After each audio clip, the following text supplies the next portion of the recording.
દરેક નીતિની સામે કાયદાની રીતે ઊભો રહેતો SSK ન્યૂઝ ચેનલ। સુરતના સૈયદપુરા વિસ્તારમાં ગણપતિની મૂર્તિ પર પથ્થરમારો થયા બાદ હાલ અજંપા ભરી શાંતિ છે।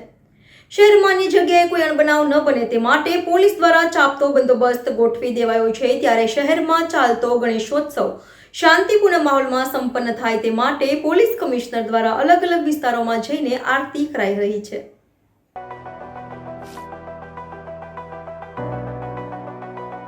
સુરત પોલીસ કમિશનર દ્વારા લિંબાયત અને ગોડાદરા ડિંડોલી વિસ્તારમાં આવેલ ગણપતિ પંડાલ પહોંચી ગણપતિની આરતી કરવામાં આવી હતી। કમિશનર ખુદ પંડાલમાં જઈ રહ્યા હોવાથી આડકતરી રીતે હવે પછી કોઈ ચમકલા સાખી નહીં લેવામાં આવે તેવો મેસેજ અપાઈ રહ્યો છે। પોલીસ કમિશનર અનુપમસિંહ ગેહલોતે કહ્યું કે અમે આજે અલગ અલગ જગ્યાએ શ્રીજીની આરતી ઉતારી હતી।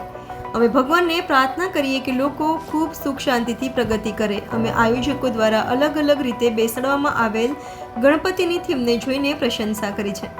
આ જ રીતે આવતા વર્ષે વધુ સારી રીતે ઉજવણી થાય તેવી શુભકામના પણ તમામને આપી છે।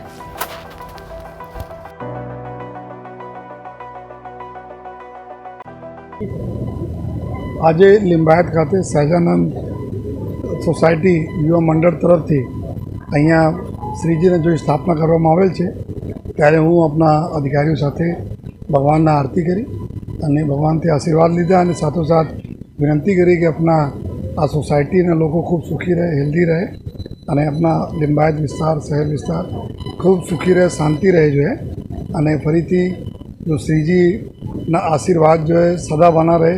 लगभग 2011 यहाँ स्थापना થાય છે जो है અને આવનાર સમયમાં और ધૂમધામ से अपना લોકો જો ઉજવે, જો નાના બાળકો અને બીજા લોકો આપણે આપ જોઈ શકો છો જંગલના થીમ ઉપર જો પૂરા આ મંડપના આયોજન કરવામાં આવેલા છે તો એનાથી લાગે છે કે નેચર પ્રતિ જો આપણા જો અમારી પ્રકૃતિ પ્રતિ લોકોનો કેટલા પ્યાર અને કેટલા અવેરનેસ છે જો એના માટે હું તમામ આયોજક મિત્રોને ખૂબ ખૂબ અભિનંદન આપું છું અને ફરીથી જો હું આ મને પર લાગણી થઈ મને બોલાયા એના માટે સહજાનંદ સોસાયટી યુવા મંડળના તમામ લોકોને હું ખૂબ ખૂબ આભાર માનું છું। જય હિન્દ, જય ભારત। દરેક નીતિની સામે કાયદાની રીતે ઊભો રહેતો SSK ન્યૂઝ ચેનલ।